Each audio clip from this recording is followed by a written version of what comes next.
You're listening to the Afterbuzz TV Network, now the largest new media platform on the web, and your #1 source for after-show entertainment. Very good, Dean.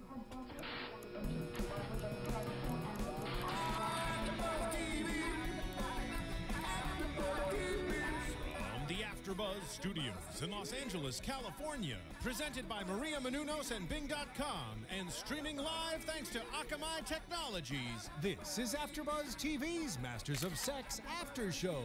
We'll break down tonight's episode and get you all the latest news and gossip. And now, another post-game wrap-up show for your favorite TV show. It's Afterbuzz TV's Masters of Sex After Show. Sex, baby, let's talk about you and me. Let's talk about all the good things and the bad things that may be. Let's talk about sex. Let's talk about sex. Welcome, you guys, to Masters of Sex, Season 1, Episode 4. Thank you for coming, literally, to watch us here on Masters of Sex After Show on AfterBuzz TV. I am your spicy host, relationship and sex enthusiast, and I'm joined by the relationship and sex expert, Jenna, my co-host. Hello, Jenna. Hello. Hey. So we got the sexpert and the sex enthusiast over here. I like that. I'm going to start going by that. Sex enthusiast. Well, you're the expert. I feel like I'm just excited about it.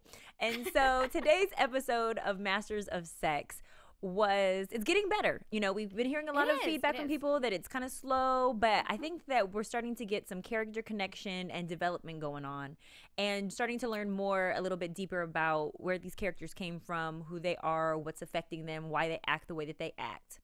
And so let's just start off with a new character that was introduced to us, Henry. So she's not a doctor, but Virginia's ex-husband, comes back on the scene, and he's randomly showing up at her house. I know, ex-sex. That was the juicy part of this. So the show opens up with, of course, Virginia giving up the goods. And, you know, it's really hard to say no to the ex. They know how to get you hot. They know your spots. And he definitely was not supposed to stay there that night, but winds up getting her back in the sheets. I know, that's so funny. What do you think about ex-sex? I think that ex-sex is permissible as long as you don't, think that you are about to re-enter into a relationship with them and it's just sex. It's perfectly fine. I don't like that. I'd say pass on that. But I thought she was I trusted her. No, and then when she was there, I was like, because she's she knows what she wants, and she is so strong in her opinion. It surprised me that she actually went for it. I'm not surprised at all that she went for it, simply because she was dealing with a man who, he knows all your spots, he knows your turn-ons, he knows your triggers. She hasn't been with someone since Ethan. And so it's probably, she's probably getting tired of the toys. She's seeing sex every day at work going on that she can't partake in. It would be hard to see that much sex going on and not have sex. Oh, yeah. I don't know how she's doing it, but Solo time. But she's getting used to using those toys, I'm sure. But this was an interesting episode because not only was the old boo reintroduced, Did he surprise you at all? I was surprised. Really? I was like this kind of like loser, like failed musician who just totally didn't have his stuff together. I mean, I would have expected him to be a little bit more with his stuff together. Like that she, like he surprised me a little bit. Well, the reason he doesn't surprise me is because she is extremely ambitious. You can tell that she's very independent, but she's trying to have it together, and she has a very strong personality. She almost has an alpha and masculine energy to her, and so it would make sense for her to be with a feminine energy. And if you guys have read the book Getting to I Do, it talks about male and female energy and how it has to work simultaneously, and one person can only be the male. So because Virginia has such a strong personality, I can see her being with somebody weaker. And if we look at who she's having sexual relationships with on the show, it's been with weaker men. Ethan and Henry have been more of the submissive, softer, head over heels for her. I almost see that as like sexual dysfunction, though. Oh yeah, probably. Yeah, like I see that as like a constant, like suppressing feelings and taking the feelings out of sex. I mean, that's what makes sex so great, is having that connection. And what was that book? I think it was like Men's Guide to Sex or something like that, and it's this huge book, and at the end it was like all these questions that they had asked men, and they asked, you know, like what characterizes like the best sex that you've had, and they were expecting to get like all these like super hot like one night stands, this girl blew my mind, she's an animal, da, da, da. And it wasn't. It was the best sex was always like guys always got sentimental, and they were just like, oh my god, it was this girl I was dating for like 6 years, and da da da, like, you know, and it's like that I feel like you're taking so much out of, you know, I would rather be alone than have sex without somebody, you know, like. But so for her holding all the of that intimacy back, connection. Yeah, for her consistently holding that back, and I'm always a little cautious of women that are just like, oh, I just like to have sex and that's it and cut it off, and I want to be like a dude with sex, because guys can actually cut it off like that, and that's actually how they work. I'm just always, you know, I'm like, really, like how much are you cutting off, and like, you know, what's lacking there? I don't think if we're as they start to unfold the characters for Dr. Masters, for instance, we're starting to understand why he is as cold as he is, right? I think that as the show continues on, we'll start to understand why Virginia is the way that she is. I don't think that she probably was always this cold. She probably used to be softer. But once you've been disappointed by so many men in your life, and she's been married twice, which was completely crazy back then to have been going through divorces like that, right, and to be a single parent. So for her to have experienced that, I think that it probably turned her into this let me not connect with men so that I can protect myself and my children. I have to be the strong person in this family mentality. And so I think the more that we go on into the episodes, I think that we'll start to see the softer side when she became damaged. Maybe, I don't know. Yeah. Well, but you know, it looks as if Libby is playing a intricate part now on the show because she is now playing love matchmaker. I know, that's so funny, and it's so funny to see her. I feel so bad for Libby because so much goes on behind the scenes, and she's just like oblivious to everything. Oblivious to not, you know, knowing it was her issue, oblivious to you know, Ethan and Virginia having a past. Correct. You know, it's like I feel so bad. Oblivious to Dr. Masters' attraction to Virginia. Do you think she sees it at all? I don't feel like she sees it. I don't think that he shows it at all. I think that he's very emotionless in general. Yeah. And so he doesn't give any sign. The only reason that we as an audience know that he has this attraction is one, because it's been mentioned by someone who's paid attention to them at the workplace, and two, because we're watching as an audience and we're seeing behind the scenes the looks that he's giving, the things that he's doing. We see that. But if we were just in a room with them, we probably wouldn't pick up on it either. Yeah. Because he doesn't give you anything whatsoever. But somebody who does wear their emotions on their sleeve is Ethan, because we see him going crazy at the dinner party. Ethan is like losing it. Every time I think this boy has it together, which is not abnormal for him to act out. He's been hurt. He starts sleeping with every single person at the hospital, and now he's just a good-looking he's guy, breaking too. hearts left and right. You see these girls are hoping that they've snagged them a doctor, and they keep getting disappointed because he can't remember their name. He doesn't remember when he was with them, and they're starting to pick up on the fact that I just became a statistic here at the hospital. Right. And so he's not even noticing who could be a quality woman for him, and instead he's letting Libby play matchmaker, because I think he really does want love. He wants to get over Virginia. Well, but she was trying to set them up. Right, but he didn't know that it was going to be Virginia.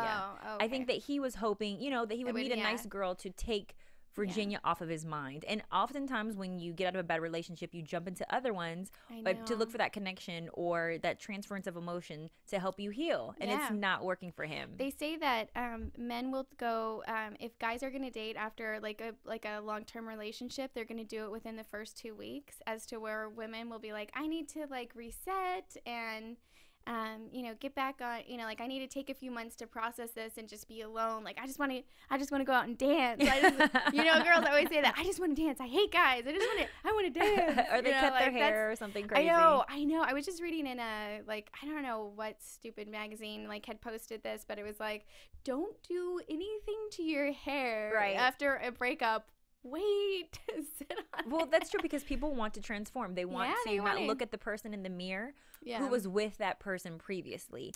And this time, Ethan's drowning his sorrows in alcohol that night. I know, and he's watching the woman that he loves dance with another man, speak very harshly to him. And even you said when we were watching, you're like, gosh, she's going so hard, she's so tough on him. And I'm like, well, he did kind of sock her in the face and make her lip bleed. I know, the slap is still very fresh.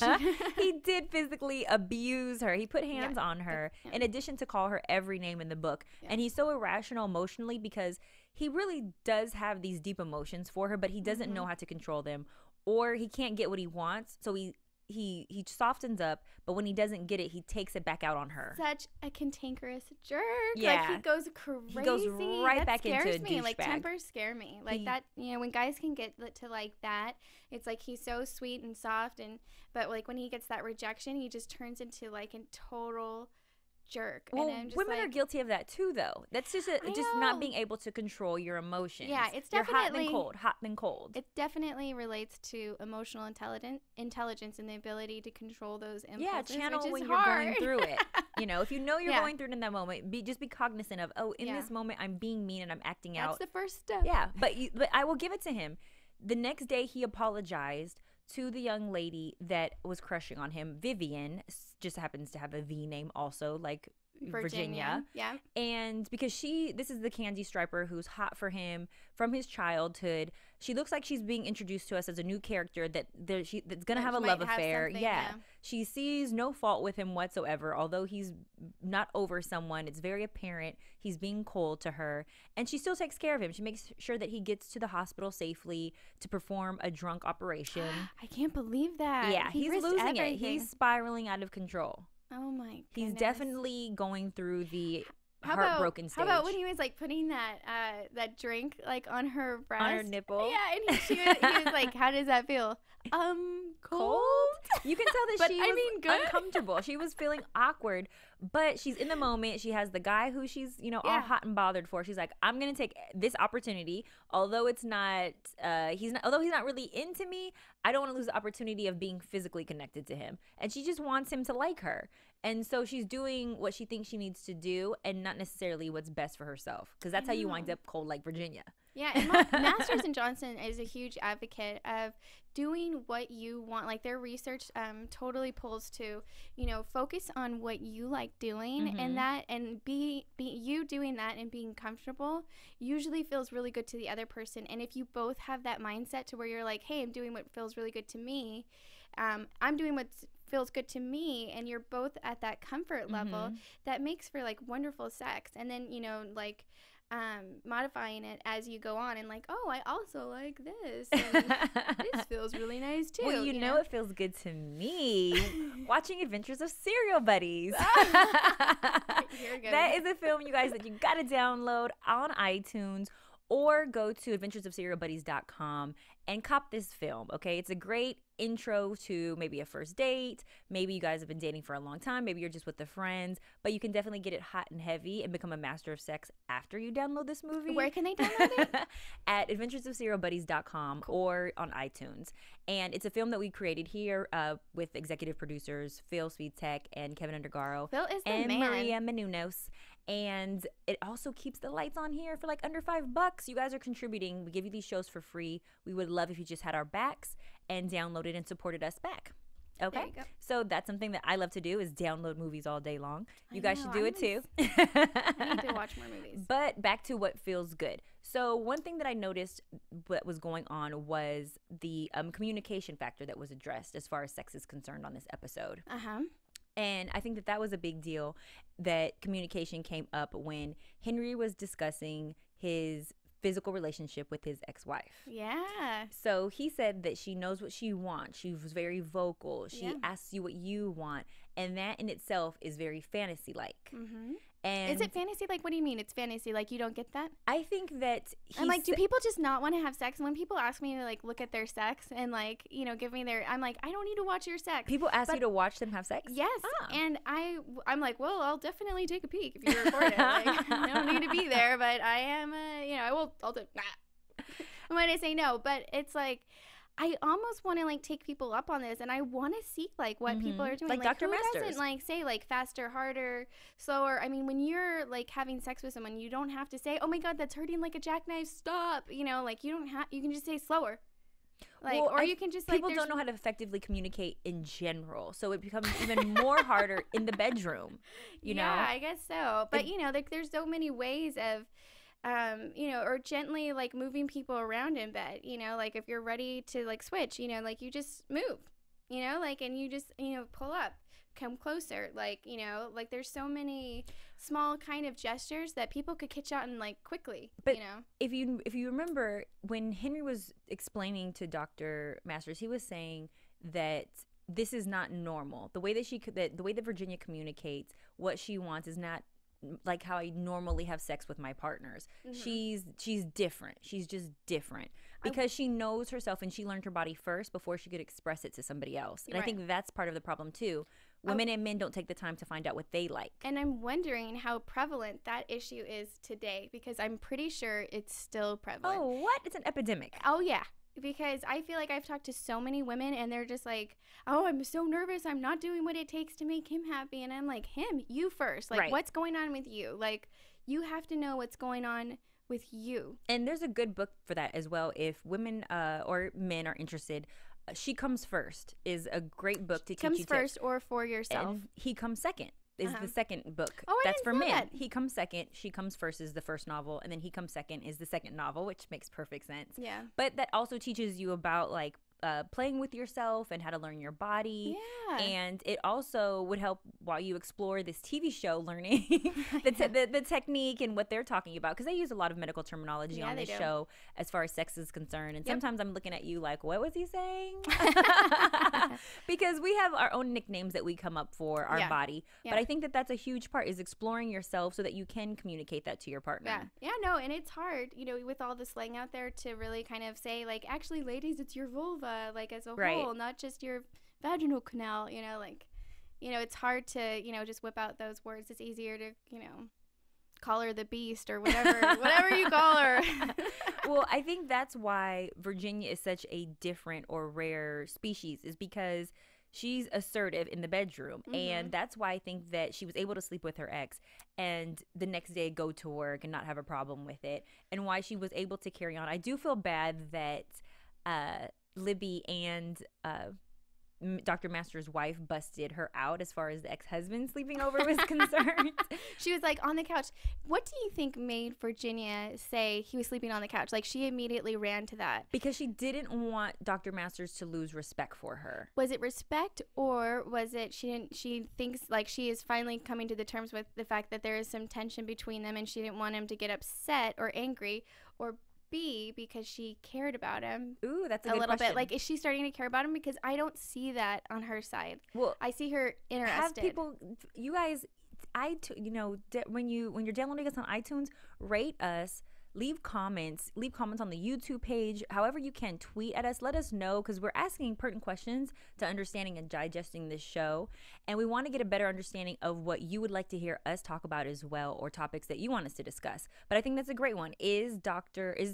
Masters and Virginia finally starting to pick up like this love chemistry and vibe between one another? Because I don't see it. Do you?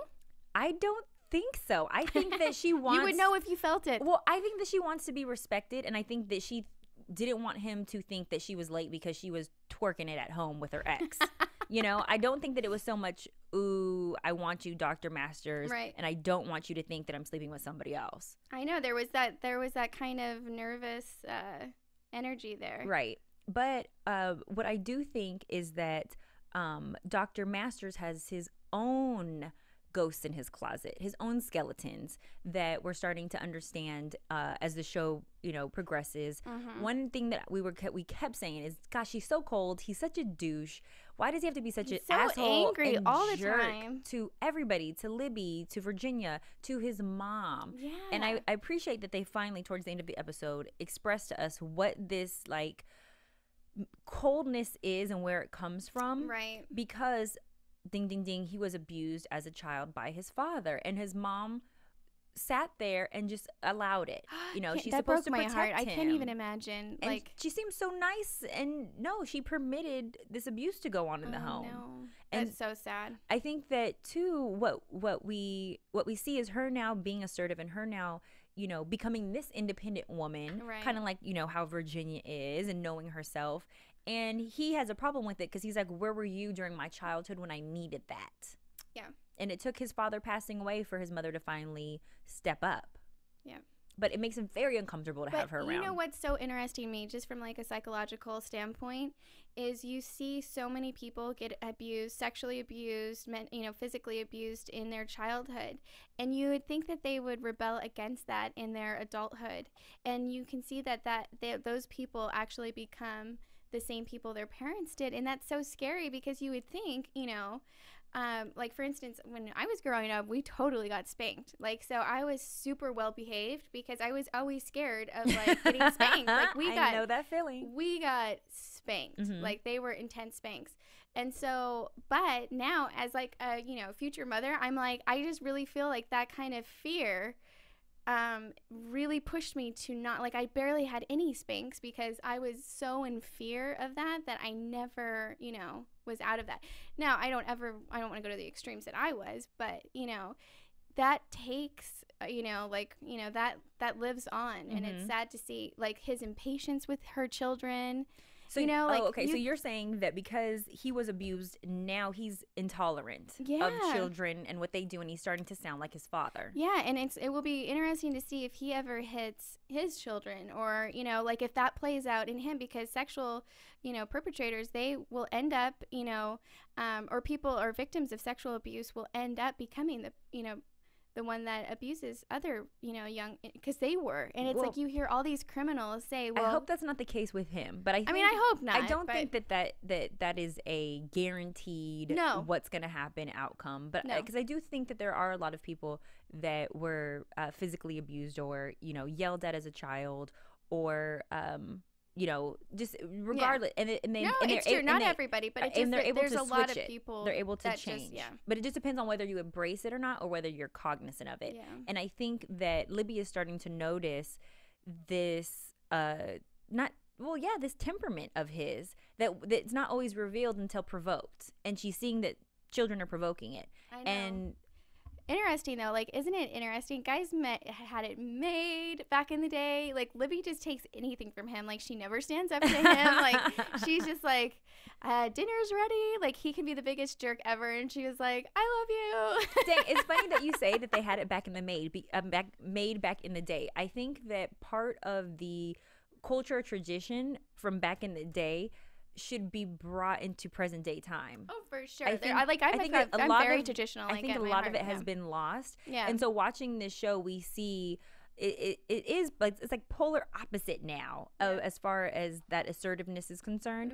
Mm-hmm. So it was, it was looked down upon back then. Right. But I think that there are some lessons from the way that the women treated the men and the way that the men took care of the women that could be applicable and, useful nowadays. Oh, for sure. But one thing that I did think that was interesting was that he is such a stickler. When he has his mind made up, he doesn't budge. He's very stubborn. But his mother being back in town triggered something for Dr. Masters that made him decide to perform the what is it, what is it when you get your tubes tied? Yeah. He wound up performing the woman's operation of getting the tubes tied, which he originally was like, no, the board has to approve it, husband has to consent it, and decided to illegally operate on one of his patients and oblige one of her wishes because he understood, now that his mother was back in town, the detriment that child abuse has. Yeah, and I feel like we can see like a glimmer of like human in there. I saw a little bit of humanness. Good point. Like, we saw some human tonight, and I was like, yes, like there's somebody inside of there. Like that. Just, I love seeing that. Mm-hmm. Like that hard exterior break down and become more humanistic. So, well, I think too, once they decided to show us that, we now sympathize with Dr. Masters, when before we kind of had we're a little disdain. Now we're starting to understand, and I think that's all it takes is once you help us to understand like where that why comes from. Someone acts the way that they do. Yeah. We start to have a little bit more tolerance for it. True. And so now he's not such a bad guy. Oh, we get it. Duh, that's why you're a jerk. Yeah. We accept you. Makes perfect sense. Okay, we get it. Now, special segment time. All right, you guys, I have something special. I want to kind of talk to you guys about some of the research, because I've got all of their books, and a lot of their books like aren't even in copy anymore. It's so sad. But I want to kind of go over some of their research, and so they kind of hinted over it tonight. But what's they're most known for is their sexual response cycle. And so this was on, I have like my facts in front of me here to keep me honest. But it was on, okay, so now we've seen a few episodes now with all these people coming in, but you know, how many people did it take? So it was on 382 women and 312 men. That's a lot. Like, can you imagine They watched that many people have sex? Yeah. Yeah. That's a lot. Whew. I know. I was like getting excited reading all this stuff. I was like, oh, they should have recorded it and sold the DVDs and made some porn money from it now. Come on, we can monetize this research. Okay, so the first part of the cycle is obviously excitement, right? And so they were talking about the vasocongestion, which actually it's so weird because men get excited and men and women get excited in different ways. So a woman will start to lubricate, her breasts will start to harden. I don't want to get too graphic with you guys, but you guys are watching this show. I'm like, you guys are. This is like the learning channel for Afterbuzz, okay? Yeah. So and the vaginal lubrication obviously moistens the labia and the vaginal opening for, you know, penis insertion smoothness. And so. But they really stressed in the book that it's not like a woman's lubrication is not the, you know, it's not an accurate indicator of how, you know, excited she is. So if she's not super duper soaked, you know, like you're like not the worst guy ever. You know, it's just, it's different with each woman, you know, and sometimes like my brain is way ahead of my body, you know, and I'm like, yes. And then I'm like, wake up. Well, they showed us on the show how to fix that problem. Go downtown. I know. Warm up the engine, right? And so the inner 2/3 start to expand. And I said that, and excitement pays off, women. Your breast size increases. Oh, so when a woman is in the moment, her boobs start to swell up a little bit. Yeah. Oh, That's nice. Men obviously excite by, you know, the erection, but also their testicles rise and go toward the body and enlarge during orgasm. So that's kind of neat. And obviously there's a lot of things, guys, same thing. Like if they can't get an erection, it's not an absolute indicator of their interest. Sometimes anxiety and fatigue can, change this, So that's the first. This is pretty cool. So this is the excitement phase. Okay, so and these were written arbitrarily. So some people can go in and out of each cycle, and some people, and excitement can start at dinner when you're talking and having an intimate meal, and it could go back and forth. Excitement can come back before, like in different phases. So the cycle was, kind of loose. But excitement is the first primary phase. Yeah, the first and then phase. There's 3 more. Are you going to talk about those with us another day, or is it I'm just going to talk about them real quick. Oh, perfect. Okay. Yeah.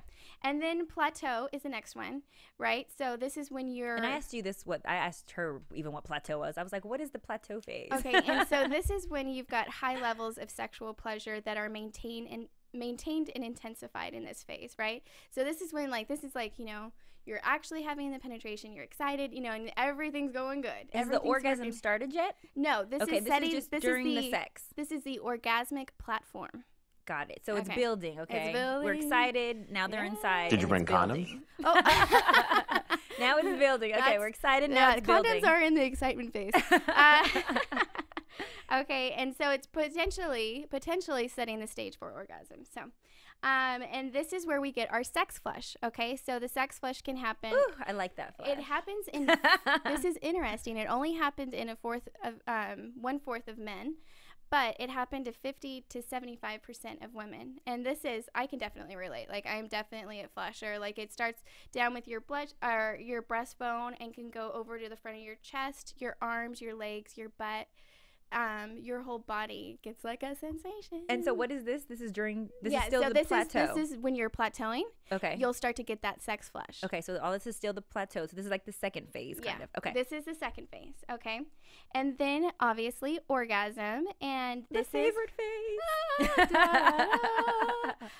This is where you have that discharge of the sexual tension, right? And so they said it's an avalanche of sensations. I'm like, it's perfect. I'm going to be using that all the time.